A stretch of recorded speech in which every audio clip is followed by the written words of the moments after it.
আসসালামু আলাইকুম এভরিওয়ান, সবাইকে স্বাগতম জানাচ্ছি আমাদের হালকোর ইঞ্জিনিয়ারিং টেলসের এপিসোড নাম্বার 3-তে। সো এপিসোড নাম্বার 3 এর যে প্রথম ভার্সনটা সেটা তোমরা দেখে ফেলছো শফিক ভাইয়ের সাথে। সো এবার আমরা চলে যাবো একদম গাইডলাইন সেশনে বা গাইডলাইন ভার্সনে আর কি।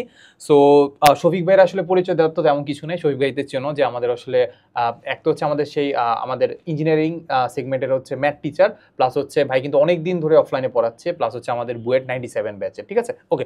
সো তাহলে হচ্ছে এবার আমরা একদম ডিরেক্টলি আমরা কোশ্চেন সেশনে চলে যাবো আর কি। সে তোমাদের মানে তোমরা অ্যাডমিশন যখন শুরু করবা, স্পেশালি যদি আমি বলি যে ইঞ্জিনিয়ারিং অ্যাডমিশন যদি শুরু করবা, তাহলে সেক্ষেত্রে তোমাদের কি কি প্রবলেম হইতে পারে কিংবা কিভাবে জিনিসটা গোছাবা সেই ব্যাপারটা আমি ভাইকে জিজ্ঞেস করার চেষ্টা করবো। ঠিক আছে, সো সবার আগে ভাই আমি যেটা জিজ্ঞেস করবো যে ভাই প্রথমত তো নর্মালি অনেকেই চিন্তা করে রাখছে যে সে বুয়েটে পড়বে কিংবা নর্মালি ইঞ্জিনিয়ারিং পড়বে। ঠিক আছে, সো এখন দেখা যাচ্ছে যে আমরা দেখলাম যে কয়েকটা বোর্ডে দেখলাম যে প্রশ্ন কঠিন হয়েছে। ইভেন আমরা যে রিসেন্টলি দেখলাম যে ঢাকা বোর্ডে আসলে আমাদের ম্যাথ কঠিন হয়েছে, ঠিক না? সো ম্যাথ সেকেন্ড পেপার যখন কঠিন হয়েছে দেখলাম যে আমার নিউজ ফিড একদম ভরে গেছে যে ইঞ্জিনিয়ারিং হওয়ার স্বপ্ন শেষ, ইঞ্জিনিয়ার হওয়ার স্বপ্ন শেষ। তো এখন আপনি কি বলবেন যে আসলে যার এরকম পরীক্ষা খারাপ হয়েছে তার কি আসলে ইঞ্জিনিয়ারিং প্রিপারেশন না কন্টিনিউ করা উচিত বা যেটা চাচ্ছিল আর কি ওইটা করা উচিত, নাকি তার ভার্সিটি সুইচ করা উচিত? আগে দেখতে হবে তার পরীক্ষা আসলে কতটা খারাপ হয়েছে। এখন একটা পরীক্ষা এমন হইতে পারে হয়তো A+ আসতে পারে, আরেকজন হইতে পারে হয়তো 1 মার্ক কমতে পারে, 1-2 মার্ক। এটাই কথা, মানে অনেকে আছে 1-2 মার্কের জন্য কান্নাকাটি করে। আবার এমন হইতে পারে সে এত 60-65 পাইতে পারে, অনেক রকমের মানে হইতে পারে। যদি এরকম হয় A পায়, A- পায়, তাও আমি মনে করি ইঞ্জিনিয়ারিংটা কন্টিনিউ করতে। যদি সে মোটামুটি তার বইয়ের সম্বন্ধে কিছু একটু বলছি 50% তার নলেজ থাকা লাগবে মিনিমাম, যদি থাকে। এখানে একটা কথা বলা উচিত যে আমাদের এই সাজেশন আমাদেরকে কিছুটা ডুবাইছে। বিশেষ করে স্যাররা এই কাজটা সারা শুরু করছে। বইয়ের এত অঙ্ক কেন দিল? এত অঙ্ক দিয়ে রাখলো, অথচ আমরা করাইতেছি 10টা অঙ্ক। বাকি অঙ্কগুলো কি দোষ করছে? এমন আমরা 22 10টা 20টা করাইতেছি। এই ফলবর্তীতে সারা কিন্তু সুযোগ পেয়ে গেছে যে আমাদেরকে বাজায় দেওয়ার। কিরকম দেখা গেছে যে এই অঙ্কটা, এই যে ঢাকা বোর্ডে যে অঙ্কগুলি আসছে, একটা অঙ্ক সম্ভবত আসছে কেতাবুদ্দিন বই থেকে। এটা কিন্তু আহামরি অঙ্ক ছিল না, মানে কি আমাদের টোটালি ছিল বেসিকের উপর। বেসিক উপর করলে অঙ্কটা হইতো কি ছিল, ইউটিউবার মানে সম্ভবত ইউটিউবার একটা এক্স একটা ফাংশন থেকে ছিল, ওইখান থেকে মানে দুইটা মূলের যোগফল log 3 দেখাইতে হবে। এটা ছিল একেবারে বেসিক অঙ্ক, দুইটা মূলের গুণফল থেকে 2 লাইন করলে শেষ হয়ে যেত। কিন্তু আমরা অনেকে ভয়েস স্টাডি করিই নাই, মানে আমরা মুখস্থ মতো করে শুরু করছি। তাহলে এখান থেকে একটা জিনিস শিকার আছে যে তুমি তো অঙ্ক মুখস্থ করার মতো অভ্যাস করো, বিভিন্ন স্যারের কাছে নিজে যেমনে করো, তাহলে কিন্তু তুমি সামনে আগাইতে পারবা না। এটা তো প্রথম কথা। যদি মাইন্ডসেট করো যে আমি মুখস্থ করবো না, আমি বুঝতে প্রত্যেকটা ধাপ করবো, এবং আমার মধ্যে এই জিনিসটা আছে, আমি মানে একটু হলে বুঝতে পারি, কিন্তু নাম্বারটা তো খারাপ আসতে পারে, কিন্তু আমি মোটামুটি বুঝতে পারি এই জিনিসগুলি, তাহলে আমার মতে তুমি ইঞ্জিনিয়ারিং সেগমেন্টেই করো। আর বিজনেস সেক্টরে যদি কোনো কারণে তোমার মনের মতো কোনো বাস্তবিক চান্স নাও পাও, নাম্বারের কারণ হইতে পারে, মিলনি নাম্বারের কারণে হইবে, তারপরও তোমার যে বেসিকটা অর্জন হয়েছে, বেসিক দিয়ে তুমি ভালো একটা চান্স পাবাই। সেটাই, বুয়েট না হোক চুয়েট করতে হবে, চুয়েট কোড না হোক একটা হবে। এবং তুমি 8-10 জনের পীরের কথা শুনবা না। 8 জন পীর তোমাকে 8 ধরনের ইনফরমেশন দিয়ে 8 ধরনের কাহিনী করে দিবে। যেমন মনে করো তোমার ভাত খেতে মন চাইতেছে, তুই ভাত খেতে তুমি এক ধরনের ভাত খেবে, আমি বলে যে না নাজি ছেলে ভাত খেবে, না তুমি খেও কাটেরি বুক, তুমি কইবা যে এবার কাটেরি বুক না, আরেকটা আছে না পাই আরে 28, এবং আরো অনেকে বলে কি জানি খুব হিট করে সবাই খায়, মোটামুটি এখন সবাই খায় মিনিকেট।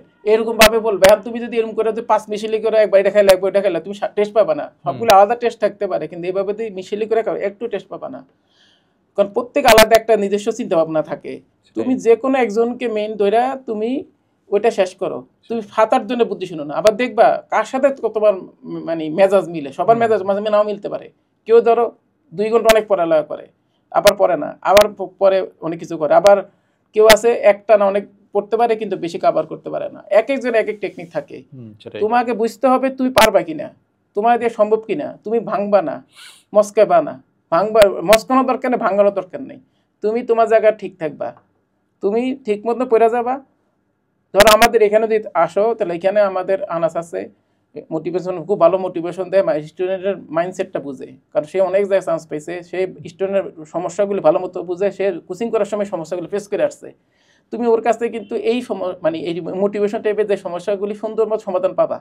এছাড়া আমাদের আরও যারা আছে, আমাদের মানে জীবন আছে, যারা আছে, মনির আছে, আরো যারা আছে, তারাও কিন্তু তোমাদেরকে খুব সুন্দর সাজেশন দিবে। আমরা কেউ চাই না তোমরা ভর্তি পরীক্ষা খারাপ করো, আমরা চাই ভর্তি ভালো একটা চান্স পাও, কারণ একসময় তোমরা আমাদের সদস্য দিবা।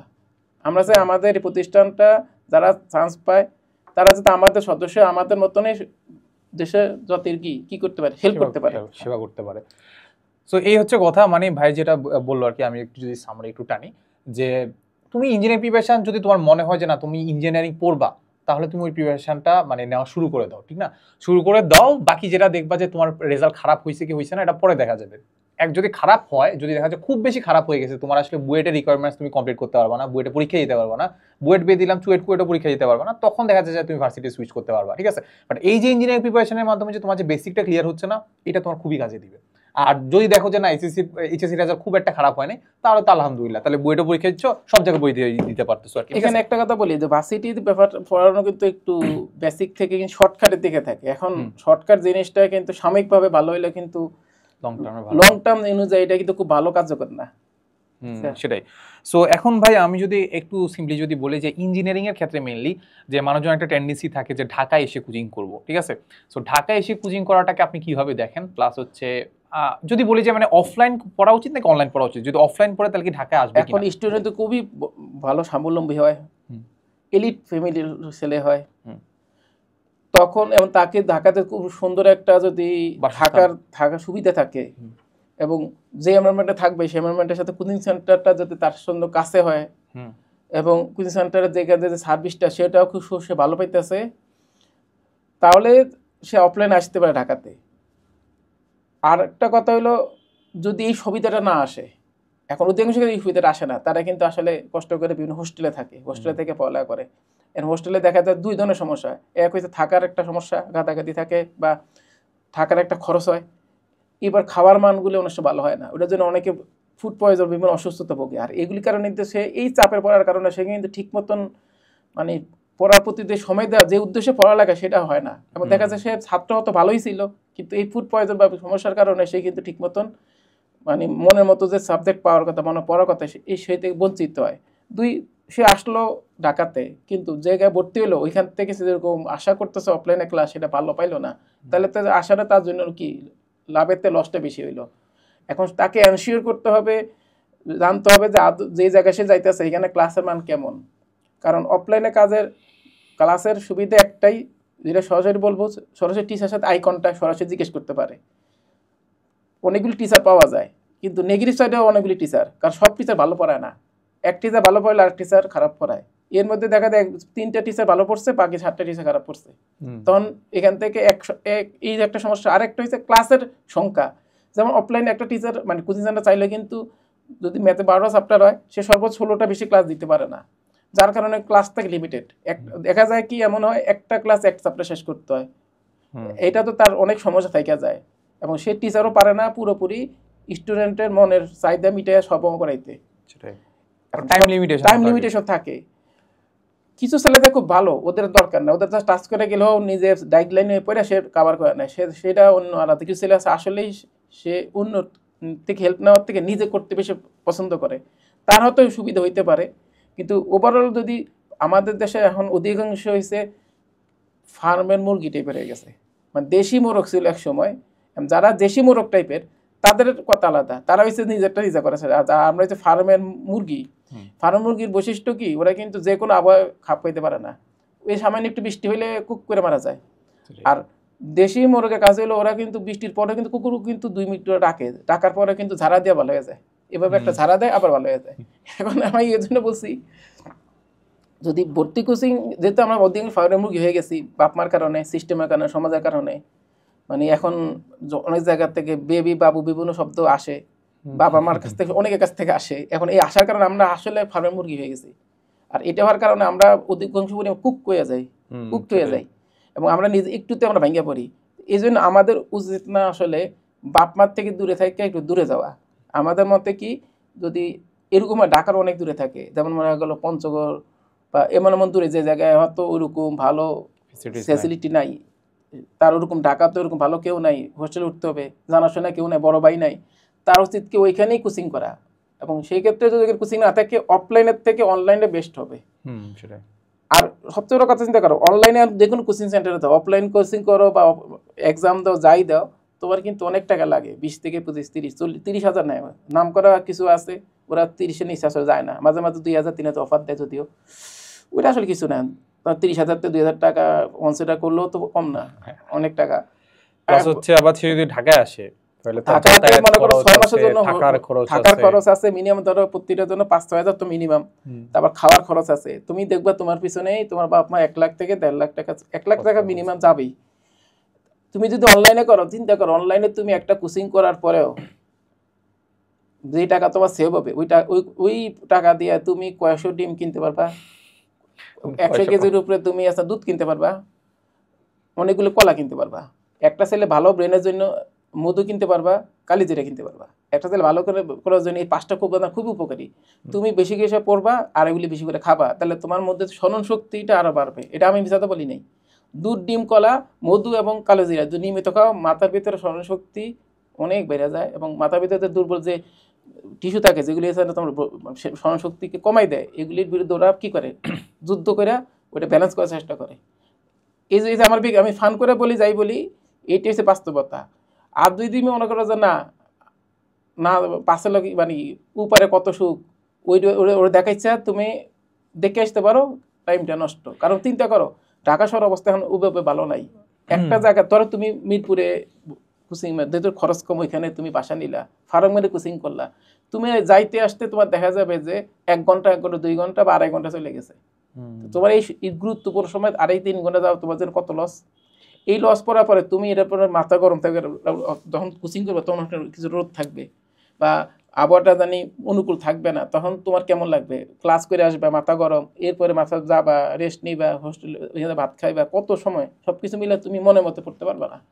আর যদি বাপ মা তত্ত্বাবধানে থাকো, একটু যদি ভালো থাকে, ওইখানে পড়লা, দরকার হলে ওইখানে অনলাইনে বসে বেশি বেশি পড়লা, খালি বেবু বাবুদের কাছে না গেলা, বুঝছো, না গেলে যায় যদি ওই সময়টা কাজে ইউটিলাইজ করো, তো আমি মনে করি তোমার হেল্প হবে। একটা সমস্যা হবে, তুমি তোমার লাইফ সমস্যাগুলি, মনের ভিতরে কি সমস্যা যেটা তোমার জানা দরকার, সেই জিনিসটা হয়তো হেল্প তুমি সরাসরি হয়তো ওইভাবে পাবা না। কিন্তু আমাদের এখানে যদি আমরা বলি, যেখানে যে আছে আমাদের, যে এখানে আমরা কিন্তু চেষ্টা করতেছি যে এই লাইফ সমস্যার জন্য ডাউট সলভিং লাইভ ক্লাস, এইসব ক্লাস চেষ্টা করতেছি আমাদের থেকে হবে। অন্য জায়গায় যদি সুবিধা পাও ওইখানে করো, সমস্যা নেই, যে জায়গায় তুমি সুবিধা করো। আমার মতে কি, বুঝো, সবকিছু তারা কমায় না, অল্প টাকা যখন করবা কিছু তো তোমাকে একটু কনসিডার করতে হবে। সেটাই। সো আমরা যদি একটু সামারি করি যে আমাদের অনলাইন অফলাইন এই ব্যাপারটা যেটা দেখা গেছে যে অনলাইন আসার পরে এখন মানুষের একটা টেন্ডেন্সি হয়ে গেছে যে আমি অফলাইন হয় পরীক্ষা দিব আর অনলাইনে হচ্ছে ক্লাস করব, ঠিক আছে। কারণ অফলাইনে ক্লাস করা আসলে আমাদের মানে কাইন্ড অফ হচ্ছে আমাদের বলা যায় যে মানে কনসেন্ট্রেশনের যে টাইমটা বা স্প্যানটা, এটা কিন্তু অনেক কমে গেছে। এখন আসলে আমরা রিলস দেখতে দেখতে এমন হয়ে গেছে যে ভাই 2 মিনিট দেখার পরে আসলে মানে 2 মিনিট কোনো জায়গায় যে মনোযোগ দিব ওটার আসলে নাই। সো 1 ঘন্টা ক্লাসে মনোযোগ দিলে আমার অবস্থা শেষ হয়ে যায়, সেখানে আমি 3-4 ঘন্টা কেমনে ক্লাসে মনোযোগ দিব। সো এই জন্য আমার কাছে পার্সোনালি যেটা মনে হয় যে অনলাইনে তোমার ক্লাস করাটাই বেটার। কারণ অনলাইনে ক্লাস করলে তুমি ধরো 1 ঘন্টা তুমি ক্লাস করলে এরপর রেস্ট নিলা, সমস্যা তো না, এটার জন্য রেকর্ডের আকারে বসে আছে। সো এটা তুমি চাইলে করতে পারো, এটা আসলে তোমার উপরে ডিপেন্ড করে। বাট আমরা এখানে যেটা করছি যে আমাদের অ্যাডভান্টেজ আর ডিসঅ্যাডভান্টেজটা তোমাকে আমি দেখাই দিছি। সো তুমি নিজে একটু কনসিডার করো যে তোমার জন্য আসলে কোনটা বেটার হবে আর কি, ঠিক আছে। বাট এইটা যখন আমরা তোমাকে দেখাই দিছি যে না ভাই অফলাইনে আসলে এই সমস্যা হবে, ঢাকায় আসলে এই সমস্যা হবে, বাট একটু পাকনামি করে আসলে আসলে আমরা খুব একটা প্রয়োজন বোধ করি না, ঠিক আছে। আমি অনেককে দেখছি এরকম যে আমি অনেককে মানা করছিলাম, যে আমাকে জিজ্ঞেস করছিল ঢাকা আসা দরকার কিনা, আমি মানা করছিলাম, তারপরে চলে আসছে, পরবর্তীতে আবার সে আমাকে মেসেজ দিয়ে বলতেছে ভাই না ভাই আপনি ঠিক ছিলেন, ঠিক না। তো এরকম ভুল করো না। বাট যেটা বললাম যে তুমি নিজের মতো চেষ্টা করো আর কি। আর আমাদের কোর্সের সম্পর্কে যদি হালকা পাতলা একটু বলতে চাই, যে আমাদের কোর্সে তোমার কিন্তু ইঞ্জিনিয়ারিং অ্যাডমিশনের জন্য যতটুকু দরকার অতটুকু কিন্তু আলটিমেটলি আমাদের দেওয়া আছে। তো সবচেয়ে বড় জিনিসটা আমি যেটা ফিল করি যে এখানে আমাদের আসলে এক্সপিরিয়েন্স টিচার প্যানেল, যে শফিক ভাইয়ের মতো, তারপর মনির ভাইয়ের মতো, মিফতু ভাইয়ের মতো, যে তারা যে টিচার প্যানেলটা আসছে ওদেরকে আসলে মানে নতুন কিছু তো মানে দেখানোর কিছু নাই, তারা আসলে অলরেডি এক্সপিরিয়েন্স, তারা জানে যে তোমার কি লাগবে, তোমাকে কোন রকম ক্লাস দেওয়া লাগবে, তোমাকে কোন কনসেপ্ট দেওয়া লাগবে, কোন কনসেপ্ট দেওয়া লাগবে না, কোন ধরনের অ্যাডভান্স ম্যাথ প্রবলেম দরকার, কোন ধরনের অ্যাডভান্স ম্যাথ প্রবলেম তোমাকে দেওয়ার দরকার নাই, ঠিক আছে। তারা ওইভাবেই ক্লাস নেওয়ার চেষ্টা করছে যে তোমাকে বেসিকটা তোমাকে দেখাবে, এরপর তোমাকে কোশ্চেন ব্যাংকের জিনিসগুলো দেখাই দিবে, এরপর তোমাকে অ্যাডভান্স ম্যাথ প্রবলেম করাবে, ঠিক আছে। এর পাশাপাশি তোমাদেরকে আমাদের লাইভ ডাউট সলভিং ক্লাস হবে, যেখানে আসলে তোমাদের যে যত ডাউট আছে যাতে তোমরা আসলে মানে অফলাইনের যে অপূর্ণতা সেটা আসলে যাতে ফিল না করতে পারো আর কি। এর পাশাপাশি ধরো আমাদের যে ম্যাটেরিয়ালসও আছে, এক্সামও আছে, কাইন্ডটা বলা যায় যে একটা ফুল প্যাকেজ। সো তুমি ডেসক্রিপশনে যাবা, ডেসক্রিপশনে যাই আমাদের ক্লাসগুলো দেখবা, দেখলে বুঝতে পারবা যে না আসলে এটা আমাদের কোয়ালিটি কতটুকু এনরিচড হয়েছে আর কি। সো কোয়ালিটি দেখে তোমার ক্লাস যদি ভালো লাগে, তোমার যদি মনে হয় যে না তোমার মন মতো তুমি এটা করে তুমি আসলে কোশ্চেন ব্যাংক সলভ করতে পারবা, প্লাস হচ্ছে নতুন নতুন ম্যাথ সলভ করতে পারবা, তাহলে মোটামুটি বলা যায় যে এর বাসে বাইরে কিছু দরকার পড়বে না, ঠিক আছে? এই তো। সো কোর্সের ডেসক্রিপশনে লিঙ্ক দেওয়া আছে, আজকে এনরোল করে ফেলো, ঠিক আছে? আচ্ছা, সো ভাই আমি যদি এবার আসি যে মোটামুটি সে ধরুন অনলাইন আর অফলাইন দুইটা মিলে করলো আর কি। সো এখন আসলে আমরা দেখতে পাই যে ইঞ্জিনিয়ারিং অ্যাডমিশনের ক্ষেত্রে অনেকগুলো বই দিয়ে দেয়, ঠিক না? কোশ্চেন ব্যাংক দেয়, কনসেপ্ট বুক দেয়, তারপর আবার দেখা যাচ্ছে যে অনেকগুলো মানে আলাদা আলাদা সাল ওয়াইজও কোশ্চেন ব্যাংক দেয়। সো এখন এই এতগুলো বইয়ের মাঝখানে তো দেখা যাচ্ছে প্রথমে দেখে এসে হতাশ হয়ে যায়। এখন এতগুলো বই কি আসলে দরকার আছে? এতগুলি বই আপাতত দরকার নাই। আমরা এখানে একটা কথা বলি, অনেক ভার্সিটি থাকে একই প্রশ্ন অনেক জায়গাতে ঘুরে ফিরে আসে।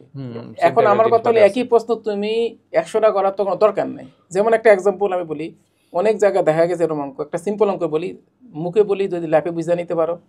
ধরো 2-1 বিন্দুকে আমি একটি সরলরেখা সমীকরণ বের করো যেটা আরেকটি সরলরেখার উপর লম্ব বা আরেকটি সরলরেখা সমান্তরাল। এটা একটা সিম্পল অঙ্ক। এই অঙ্ক মনে করো এই পর্যন্ত যদি আমি বিগত বছরতে হিসাব করি, মনে করো 100-র উপরে চলে আসছে। তো এই অঙ্ক তোমার 100 টাকা লাভটা কি? সেটাই, এটা করা মানে তোমাকে মানে কি ওয়েস্ট করার সময়। এরকম একই অঙ্কতে 7-8 জায়গায় আসে, তুমি কেন করবা?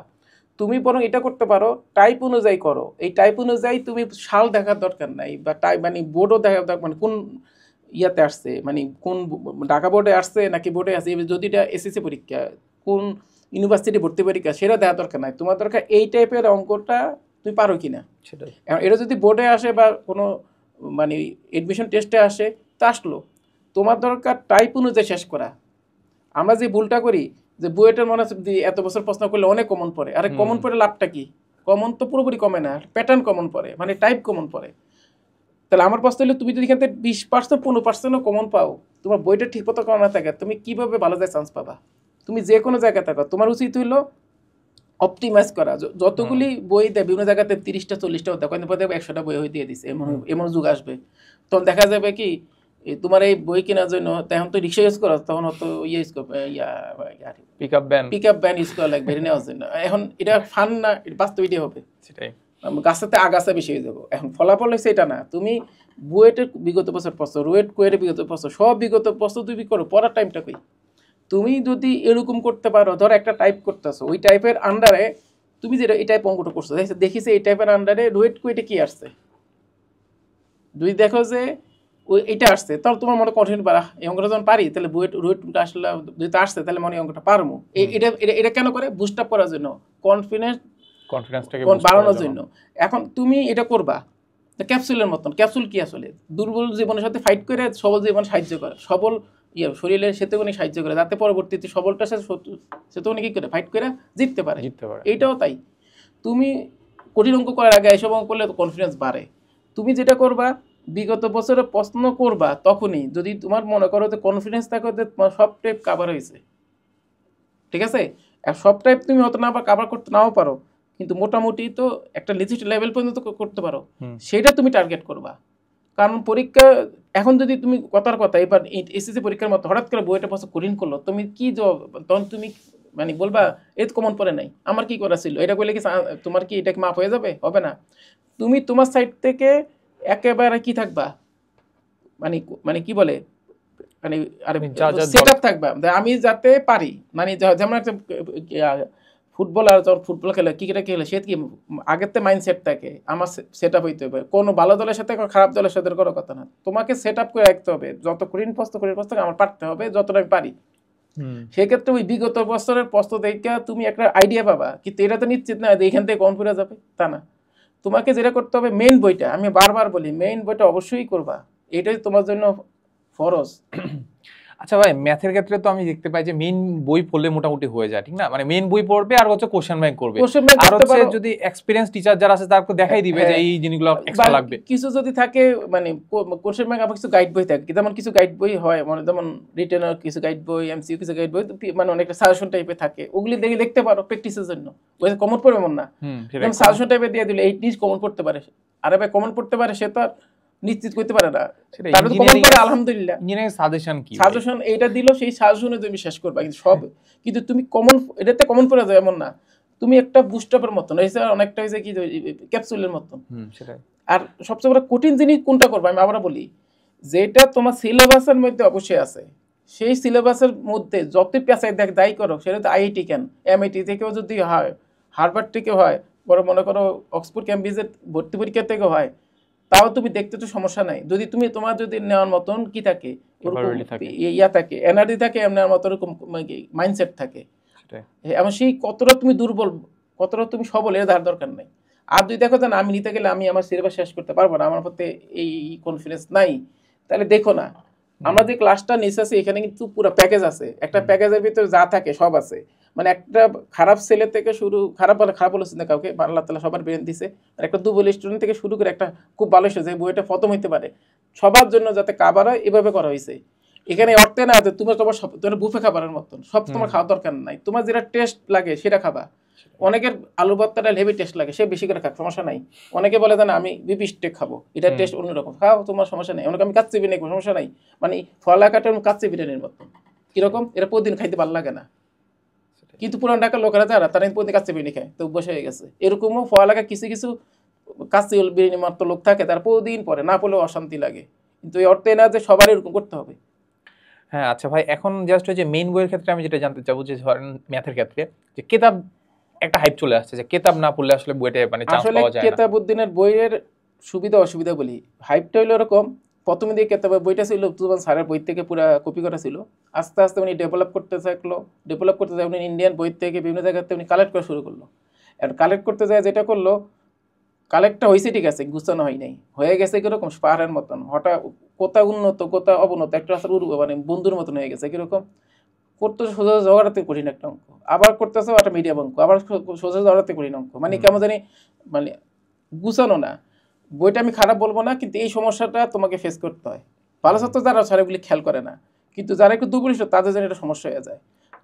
আমি বলবো বেলি সাজেস্ট করি অন্যান্য যে বইগুলি আছে, রূপন্দির বই বা সিস্টেকের বই, এই বইগুলি গুছানো বই, হত হাইফাই নাই। যেমন এবার যে এসএসসি পরীক্ষার প্রশ্ন, একটা অঙ্ক কিন্তু আনকমন ছিল, সেটা কিতাবের উদ্দিনের বই থেকে আসছে। এখানে এটা দ্বারা হাইপ করা উচিত না, তাহলে ওর বই কিনা শুরু করি, এমন না। একটা কোন বলে কি হয়, এমন করলে কি হয়, এখানে বোর্ড হয়েছে 9টা বোর্ড, 9টা বোর্ডের থেকে কতগুলি সেট হয়, মানে কটা চিন্তা করো। এখানে এতটি থেকে একটা কমন পড়া তো কোন ক্রেডিট না, আর বাকি তো সব বইতেই আছে, একটা দুটো আনকমন থাকতেই পারে, ঢাকা বোর্ডে করছে। এটা দ্বারা এই অর্থ বোঝানো হয় না যে কিতাবউদ্দিন না করলে আমার চান্স হবে না, কিতাব করলে একটা সুবিধা পাওয়া যায়। ইভেন কিতাবউদ্দিন ছাড়া আর অনেক গাইড বই আছে বাজারে, ওদের কাছে আরো বেশি ইনফরমেশন থাকে। যেমন আমাদের নর্ডেম কলেজে কিন্তু ভাই কিতাব পড়ায় না, এসি অমিত পড়ায়। হ্যাঁ, এখন এসি অমিত পড়ায় কি মানে নর্ডেমের পোলা মানে কি চান্স পায় না? বইটা ফার্স্ট হতে যাচ্ছে, অনেকবার বইয়ের ভর্তি পরীক্ষা ফার্স্ট হইছে। আর কিতাবউদ্দিন তো খুব বেশি হাইট করে, মানে হাইপ আসে নাই, এটা কোন একটা ঘটনাতে কোন সিস্টেমে কেন হয়ে গেছে, এটা হয় প্রতি বছর একজন হাইপ হয়, আবার অবশ্য কুকড হয়ে যায়। তো যেটা হচ্ছে যে এখন তোমরা যে যে বই পড়ছো, এইচএসসি তো পার করে ফেলছো, সো যে যে বই পড়ছো ওই বই কন্টিনিউ করার চেষ্টা করো। এবং আমাদের যে গাইড বইগুলি আছে, আমাদের যে ক্লাসে আছে, যে এগুলি দেখো, আশা করি হয়ে যাবে, সেটাই। সো ভাই এবার আমরা যদি চিন্তা করি যে ভাই মানে ও আসলে ধরেন প্রিপারেশন নিচ্ছে, ধরেন আমাদের এই কোর্স করতেছে বা অফলাইনে কোর্সে ভর্তি হয়েছে, এখন সে আসলে বুঝবে কিভাবে? সো নর্মালি তো আমরা ধরেন 100 তো পাওয়া সম্ভব না, ঠিক না? এখন সে বুঝবে কিভাবে যে আসলে সে মানে তার প্রিপারেশন ঠিক যাচ্ছে কিনা, কিংবা এমনও আছে মানুষজন দেখে যে রুমের মধ্যে বন্দি থাকে। এখানে আমি একটা কথা বলি, আমাদের এডমিশন টেস্টের একটা আদর্শ একটা সিস্টেমে করা আছে, সেটা আমি বলি, এটা আমি কোনো মানে শো ডাউন বা মানে শো করার কিছু নেই, মানে আমি দেখানো না। এটা হচ্ছে দেখো, একটা ছেলে কিন্তু এমসিকিউর প্র্যাকটিসটা হইতেছে, রিটেনের প্র্যাকটিস কম হইতেছে, অনেক সেন্টার আছে। যদি আমরা তো প্রতিদ্বন্দ্বীরা সহযোগী, তাদের ভালোর জন্যই বলতেছি, এমসিকিউ পরিমাণটা রিটেনের যে রেশিওটা, এটা কোনো সামঞ্জস্য না। আচ্ছা, কিরকম দেখা গেল, রিটেন আমার 400 মার্কের পরীক্ষা বুয়েটে, আর এমসিকিউ 100, তাও এরকম গুরুত্ব না, এটা হচ্ছে পিলি হিসাবে। এমন বুয়েটের পিলির এমসিকিউ অত্যন্ত সিম্পল, কিন্তু কুয়েট রুয়েটের এমসিকিউ কি সিম্পল? ওটা কিন্তু স্ট্যান্ডার্ড, ওটা কিন্তু সময় থাকে বেশি, ওরা দেখা রিটেনের মতোই করে সলভ করতে হয়। আবার রাইউটির প্রশ্ন তো কঠিনই হয়, সাস্টের প্রশ্ন কঠিন হয়, তারপরে আইউটি আর কি বলে, যেগুলিতে পিলি ওইগুলি প্রশ্ন একটু সোজা হয়। ঢাকাবাসীর প্রশ্ন এভারেজ মিডিয়াম কঠিন হয়, সোজাও না, বা ধরো একটু হয়তো সর্বোচ্চ হলে বিলো এভারেজ দিতে পারে, এর বেশি না। এই টাইপের প্রশ্ন তুমি যদি সবগুলো এমসিকিউ হিসাব করো, তোমার এর জন্য একটা ব্যালেন্স পদ্ধতি অ্যাপ্লাই করা উচিত। কিন্তু এখন আমি যদি এমন এমন কোন প্রশ্ন দিই যেগুলি পরীক্ষার জন্য উপযোগী না, তখন তো স্টুডেন্ট এখানে খেয়ে ফেলায়। দেখা গেলো রিটার্ন মার্কে একটা প্রশ্ন আমি এমসিকিউ দিয়ে দিলাম, দিতেই পারি, এটা যে টিচাররা যে কোনো টিচার দিতে পারে, যে জীবনে ক্লাস আসে ওই প্রশ্ন করতে পারে। কিন্তু এই সমস্যাটা স্টুডেন্ট ফেস করে পরীক্ষার হলে। কিছু ছেলে থাকে বস ভালো, হয়তো সে আগের থেকেই পড়ার কারণে পারে, কিছু ছেলে তার আগের ভাইদের কাছ থেকে, বড় ভাইদের কাছ থেকে পাওয়া যায়, তারা জানে এই টাইপের প্রশ্ন বারবার আসে, তারা করে তারা ভালো করে। এটা তো হচ্ছে গিয়া লাকিলি হয়ে গেল, সে হয়তো বইটা ভালো করতে পারে, কিন্তু বাকিদের অবস্থা কি হয়? আমার যদি এই চিন্তা হয়, আমি বড় অনেক দেশ কন্টেস্ট করে ফার্স্ট সেকেন্ড দেখবো, ওর মধ্যে আমার সিরিয়াল কত, ওইটাতে বেশি গুরুত্বপূর্ণ আমি ওয়েল অর্গানাইজ করা হইতেছে কিনা আমাদের জিনিসটা, যে আমি এমসিকিউর পরিমাণটা কত থাকা উচিত, রিটার্ন কত থাকা উচিত, আমি কি ওই অনুযায়ী আমি পরীক্ষা প্রিপারেশন নিতেছি কিনা, আমি খালি এমসিকিউ রিটার্ন পরীক্ষা দিতেছি অল্প নিয়ে, আমি বলি আমার অনেক প্রিপারেশন, আসলে প্রিপারেশন হইতেছে না, এটা যেন সুন্দর লাগে। যেমন তুমি সপ্তাহে একটা ক্লাস করলা, 3 দিন অত ক্লাস করলা, 4 দিন ক্লাস করলা, তুমি সব করো ম্যাথের ক্লাস কটা পাইছো, অফলাইনে করো একটা পাইছো, অনলাইনে করলে 2-3টা ক্লাস পাইবা। তাহলে চিন্তা করো এই 3টা ক্লাসের জন্য তোমাকে এমসিকিউ কটা থাকা উচিত, এটা আন্দাজ করো, রিটার্ন করা থাকা উচিত। আমাদের এখানে এই কাজটা ওয়েল অর্গানাইজ করা হয়েছে, যে না এরকম দিলে ছাত্রের জন্য সুবিধা, অন্যান্যের যদি এরকম সুবিধা থাকে ওইখানেও চেক করে দেখবা, যদি ভালো থাকে অবশ্যই এটা ওরাও ক্রেডিট পাওয়ার যোগ্য। আমার কথা হচ্ছে এখানে যদি কোচিং করে তুমি এই সুবিধাটা পাও, তাহলে এখানে তুমি কোর্স কিনে দেখতে পারো, তোমার সময় নষ্ট হবে না, কারণ তুমি ভালো ক্লাস করে গেলা, ভালো শিখে গেলা, কিন্তু পরীক্ষার ক্ষেত্রে তুমি এই বেনিফিটটা পাইলে না, তা তুমি তোমার কনফিডেন্স বা তোমার যাচাইটা কেমনে করবা? সেটাই এই যাচাইটা করার জন্য হলো তুমি একটু চেক করবা। এখন এক্ষেত্রে একটা সহজ বুদ্ধি বলে দিই, তোমরা যারা মানে কোচিং করার জন্য খুব আগ্রহ, অনলাইনে অফলাইনে করার আগ্রহ, তাদের একটা অপশন আছে, সেটা হচ্ছে তোমরা অনলাইনে ক্লাসটা করো, অফলাইনে ক্লাস করো না, অনলাইনে ক্লাস করো, অফলাইনে পরীক্ষা দাও। অফলাইন পরীক্ষা দাও, অনেকে পরীক্ষা যাচাই করতে পারবা যে তোমার পরীক্ষা কেমন হইতেছে, প্লাস তুমি দেখবা, তুমি আরো কটা জায়গায় তুমি চেক করে দেখতে পারো, সেটাতে তুমি যে অফলাইনে একটা পরীক্ষা দিবা, ক্লাস করবা, সরি পরীক্ষা দিবা, তোমার ক্লাসটা দরকার না আপাতত, পরীক্ষা দিবে, পরীক্ষার কোয়ালিটিটা কেমন, এক হয়েছে প্রচন্ড কঠিন, 2 হয়েছে প্রচন্ড সোজা, 3 হয়েছে গিয়া স্ট্যান্ডার্ড, এটা দেখবা। 2 দেখবা যে প্রশ্নটা দিল মাত্র 20টা প্রশ্ন, এখন 20টা প্রশ্ন তুমি পরীক্ষা দিলে, আরেক জায়গায় প্রশ্ন দিলে আবার 40টা বেশি দিয়ে দিলে, এটা তো না। তুমি দেখবা এমন একটা সুন্দর একটা অপটিমাইজ করা, যে না তোমার রিটেন এত হলে তোমার সব চ্যাপ্টার কাভার হয়। কারণ একটা চ্যাপ্টারে হয়তো সব টাইপের নিয়ম দিয়ে যদি তুমি শুরু করো, হয়তো 20টা টাইপ থাকে কথার কথা, তাহলে 20টা টাইপ হলে 20টা অঙ্ক থাকা উচিত কথার কথা রিটেনে। এমসিকিউ এমভাবে সেট করা হলো যে এমসিকিউতে এরকম মানে সব টাইপের মানে টেকনিক কাভার করার মতো এমসিকিউ দেওয়া হইলো। এরকম যদি পরীক্ষা দেয়, তোমার কিন্তু প্রিপারেশন ভালো হয়ে গেল। এখন তুমি দেখলা যে না আমি করলাম অনেক ক্লাস, কিন্তু পরীক্ষাটা হইলো ওর মতো না, পরীক্ষাতে আমার সব কাভার করতেছে না, তখন কিন্তু তুমি কিন্তু এক ধরনের কিন্তু মানে কি ইয়াতে পড়বে, আর প্রিপারেশন গ্যাপে পড়ে যাবে। এই ফলে কিন্তু তোমার মানে এই গ্যাপটা কিন্তু সময় যেহেতু কম, পরবর্তী রিভাইজ দেওয়ার সময় অনেক সময় এটা আবার মানে মানে মেকআপ করা ওইভাবে টাইম নাও পাইতে পারো, কারণ সময় যেহেতু কম। এই জন্য আমি করে এখন থেকে ডিসিশন নাও, এমন জায়গাতে বা এখানে কিছু ফ্রি ক্লাস আছে, ডেমো ক্লাস বা কিছু ফ্রি এক্সাম থাকতে পারে, তুমি চেক করে দেখবা, অন্য জায়গায় চেক করে দেবে যে কোনটা তোমার জন্য উপযোগী, তারপরে তুমি ডিসিশন নিবা, ঠিক আছে? সেটাই। সো ভাই এবার যদি আমরা যে একদম পডকাস্টের লাস্টের দিকে চলে আসছি, যে প্রিপারেশনের ক্ষেত্রে আমরা যেটা দেখতে পাই যে মানে মোটামুটি প্রথম দিকে তো একটু হেলায় থাকে, তখন মাঝখানে দেখা যাচ্ছে যে পোলাপানের হচ্ছে মানে প্রথম দিকে যেগুলো সহজ চ্যাপ্টার থাকে ওগুলো তো ভালোই নাম্বার পায়, বাট মাঝখানের দিকে দেখা যাচ্ছে পোলাপান আসলে দেখা যাচ্ছে যে একটু ঢিলামি দেয়, প্লাস হচ্ছে নাম্বারও কম আসতে থাকে, কঠিন জিনিসপাতি যখন আসতে, তখন এই টাইমটাতে আসলে মোটিভেশনটা ধরে রাখা মানে কতটা টাফ, আর হচ্ছে আমরা কিভাবে ধরে রাখবে আর কি? এটার মূল সমস্যা হচ্ছে রেজাল্ট দেয়, যে রেজাল্টের কারণে এই ধাক্কাটা অনেকে খায়, অনেকে মনে মতো হয় না একটু মানসিক ডিপ্রেশন পড়ে মানে অশান্তিতে ভোগে যে আমাদের মনে হবে না, আবার অনেকে রেজাল্ট ভালো করে খুশিতে মিলাদ দেয়, খাওয়া দাওয়া করে ফুর্তি করে, এটা আরেকটা সময় নষ্ট করে।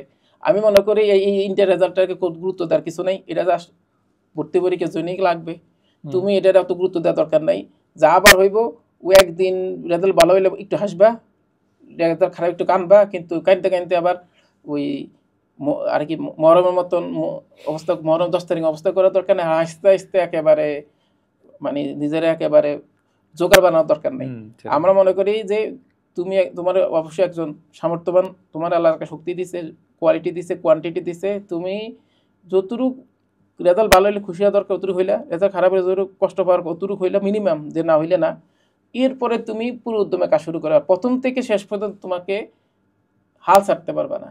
তুমিও প্রথমে কাজ শুরু করলে হঠাৎ করে দেখি না পারতাছি তো বালিতে পারতাছি, এই একটু ঢিলামিদি না, কারণ আমাদের প্রথম দিকে চ্যাপ্টারগুলি থাকে সহজ, এই জন্য কনফিডেন্স পায়। পরের দিকে চ্যাপ্টার যায় ঝামেলা লাগবে, যার প্রথম দিকে মেট্রিক্স না এগুলি সহজ চ্যাপ্টার, ইন্টিগ্রেশন ডিভিশনের হাল ছেড়ে দিবে, আরে আল্লাহ কি পড়ায় আমি তোর পড়ি নাই, ওরকম কথা না। তুই প্রথম থেকে শেষ পর্যন্ত একইভাবে আগাবো, বরং শেষের দিকে যা তোমার স্পিড বেশি হবে। অবশ্যই।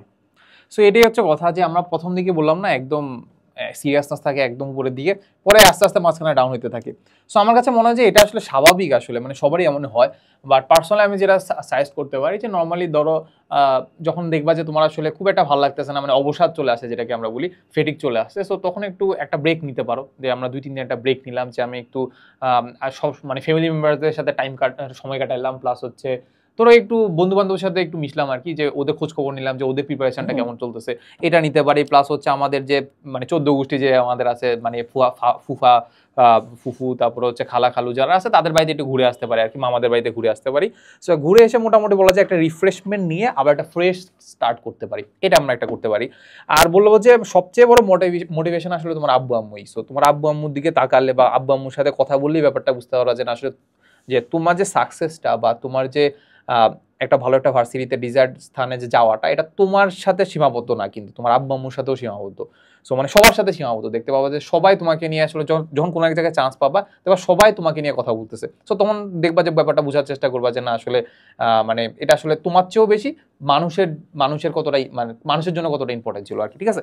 সো এরপরে যাই ভাই, আমি যদি একটু যেটা জানতে চাবো যে লাস্টের দিকে যে প্রিপারেশনটা, লাস্টের দিকে ধরেন 1 মাস সময় আছে কিংবা 1 সপ্তাহ সময় আছে, তাহলে ওই প্রিপারেশনটা কি আমাদের আগের মতোই হবে নাকি আলাদা কিছু একটা করা যাইতে পারে?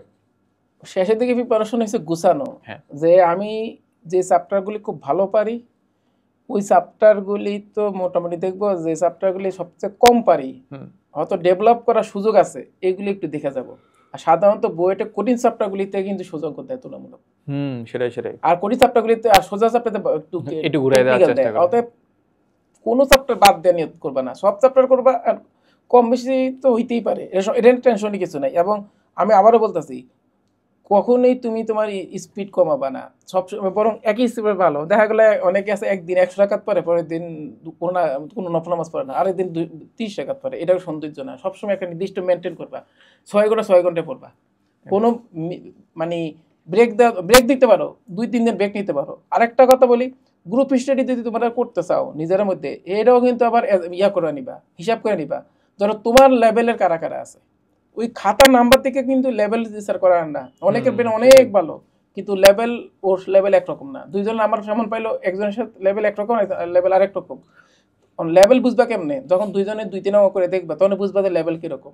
এরকম সমপদে লেভেল যদি 3-4 জন হয়, ডিসকাশন করো, নতুবা গ্রুপ ডিসকাশন করে লাভ নাই।